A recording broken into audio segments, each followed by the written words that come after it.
Delicious meets nutritious in the snack that packs a real protein punch. Wonderful Pistachios. Each 1 ounce serving of Wonderful Pistachios has 6 grams of protein, giving you over 10% of your daily value and making Wonderful Pistachios one of the highest protein nuts. But perhaps more than that, I love all of the flavors they have. Their sea salt and vinegar ones are my favorite when I'm craving that flavor but want to keep it healthy. But that's just the tip of the iceberg. Wonderful Pistachios come in a variety of flavors, like chili roasted, honey roasted, smoky barbecue, and jalapeno lime, perfect for enjoying with family and friends or taking them with you on the go. Whether you're a pistachio purist who loves cracking open every nut, or you prefer the convenience of no-shells pistachios, Wonderful Pistachios has got you covered. Grab Wonderful Pistachios and elevate your snacking game today. So fill up with a healthy snack when hunger strikes. Visit wonderfulpistachios.com to learn more. That's wonderfulpistachios.com. This is Optimal Health Daily, episode 2504, Fasted Weight Training, Research, Pros, and Cons, Part 1, by Christian Finn of MuscleEvo.net. And I'm Dr. Neil, your very own personal narrator. Hey there, happy Monday, and welcome back to another edition of Optimal Health Daily, where I read some of the best blogs covering health and fitness, just like an audiobook, and always with a bit of my commentary at the end. Now, don't forget, we have a bunch of shows narrating blogs. Just search for Optimal Living Daily to find all of them. Now, today's post is a bit longer than what I typically narrate. So whenever that happens, I read the first half today and then finish it up for you tomorrow. So with that, let's get right to the first half as we optimize your life. Fasted Weight Training, Research, Pros, and Cons, Part 1, by Christian Finn of MuscleEvo.net. The other day, I came across an article in Men's Health on the subject of intermittent fasting and exercise in the morning, which cautions against lifting weights on an empty stomach. Here's a snippet. Quote, "Lifting weights, sprinting, doing CrossFit workouts of the day, and other high-intensity activities all depend on carbs for fuel. If you perform any of these activities during, or worse, at the end of your fast, your performance will suffer. Instead of getting stronger and faster, you may well get weaker and slower. If you're a big guy with a lot of weight to lose, no big deal. Go ahead and lift on an empty stomach. You might lose a little bit of muscle, but you'll burn fat too, and that's your main goal. But if you're a slimmer guy with less muscle mass to spare, schedule your lifting workouts during your feeding window." End quote. Fasted lifting, it concludes, is a big mistake. In truth, fasted weight training is not the catabolic, performance-sapping menace that many claim. A bout of strength training, even when it's done during a fasted period, will still lead to muscle being gained. Here's why.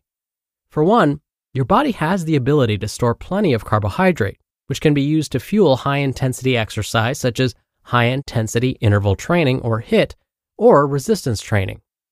Depending on how much muscle you have, your body can hold upwards of 400 grams of glycogen, which is the name given to carbs stored in your muscles and liver. It's not like your glycogen stores run out simply because you're fasting. You also need to consider when during the day you're training. Training on an empty stomach first thing in the morning isn't a problem, although it can take a few weeks to get used to it. When I made the switch from evening to morning training, I felt weaker and my performance did take a hit. But over time, I got used to it. However, the longer the fasting period goes on, the more likely it is that your performance will suffer. If you leave it until the afternoon or evening before you train, you won't be able to lift as much weight or do as many reps. Over time, this dip in strength means that the growth stimulus delivered by a given workout is going to be weaker than it otherwise would be. As a result, muscle will be gained more slowly compared to doing the same training session with a few meals inside you. What about the claim that lifting weights during periods of fasting might mean losing a bit of muscle? While training outside of your eating window won't automatically lead to the loss of muscle, it does increase the potential for muscle to be lost, depending on what time of day you train and what your overall diet looks like. If you're fasting all day, for example, lifting weights in the evening, then eating one big meal at night, the risk of muscle loss is certainly increased, but that's because your short eating window means going too long without giving your muscles the nutrients they need to grow, rather than because of fasted training per se. So the bottom line, as long as the right dietary boxes are being ticked, muscle will still be gained whether weight training is done in a fasted or non-fasted state. Let's discuss this idea of fasted weight training, muscle growth, and weight loss a bit more as I answer 6 of the most popular questions about it. 1. Is it okay to weight train on an empty stomach? Yes, it is okay to lift weights on an empty stomach. However, the quality of your workouts may end up being compromised to some degree, depending on the type of exercise you're doing or the duration of the fast. Meaning, are you doing alternate day fasting or just time-restricted feeding? And what you've eaten the day before. As far as the type of exercise you're doing is concerned, I'm going to assume you're following a training routine designed to increase the size of your muscles. That is, you're lifting heavy-ish weights, doing multiple sets of compound lifts, and pushing yourself hard in each set. If so, fasted training first thing in the morning is unlikely to pose a problem, although it may take you a few weeks to get used to it. But if you leave it until the afternoon or evening before you train, chances are you won't be able to lift as much weight or do as many reps.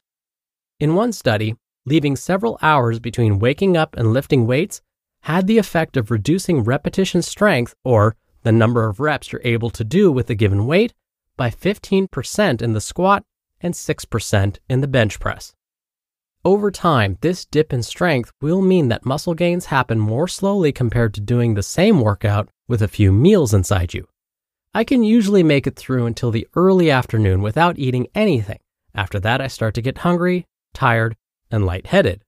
For me, the idea of fasted weight training in the afternoon is not a pleasant one. I've trained on an empty stomach in the morning without a problem, but not in the afternoon and certainly not in the evening. The amount of food you've eaten the day before is also going to make a difference. A big day of eating prior to a fasted workout will leave you with plenty of energy to get through that workout. But if you've barely eaten anything the day before, chances are you're going to find it difficult to give it your all in the gym. There's also a degree of variability from person to person. Some people love fasted training and feel like they do better without eating anything before a morning workout. Even just a pre-workout snack leaves them feeling like they're going to throw up the entire time. Others find that they get shaky and dizzy when they try fasted training. Their best workouts come after they've eaten several times throughout the day. All of which means you will need to experiment. It'll take time for your body to adapt to fasted weight training, so give yourself a few weeks to get used to it before deciding whether or not it's right for you. 2. Can you build muscle while training in a fasted state? Yes, you can build muscle when training in a fasted state. Whether you'll build as much muscle as you would have had your training been done after a meal is open to debate for the reasons I mentioned earlier. But resistance training, even in a fasted state, will stimulate muscle gains. To maximize the muscle building response to a bout of heavy lifting, especially if it's done on an empty stomach, you want to get some post-workout protein inside you. Training first thing in the morning in a fasted state, then waiting until the afternoon before eating any protein will almost certainly slow the rate at which muscle is gained. Ideally, that post-workout protein is in the form of regular food. 3. Will fasted weight training or cardio help with fat loss? Fasted weight training can certainly help with fat loss, but it isn't going to help you lose body fat any faster than the same workout done in a non-fasted state. In fact, the benefits of fasted workouts, from a fat loss point of view at least, are minimal. Studies do show that fasted weight training does increase fat burning compared to the same workout done after a meal. Because you haven't eaten anything, blood sugar and insulin levels are low, which tends to favor the use of fat for fuel. However, your body will adjust the rate of carb and fat oxidation over time. That's why we need to look at how fasted training affects body composition changes over a period of weeks and months. Any short-term change in insulin, blood sugar levels, and fat oxidation during a workout itself does not tell the whole story. To be continued.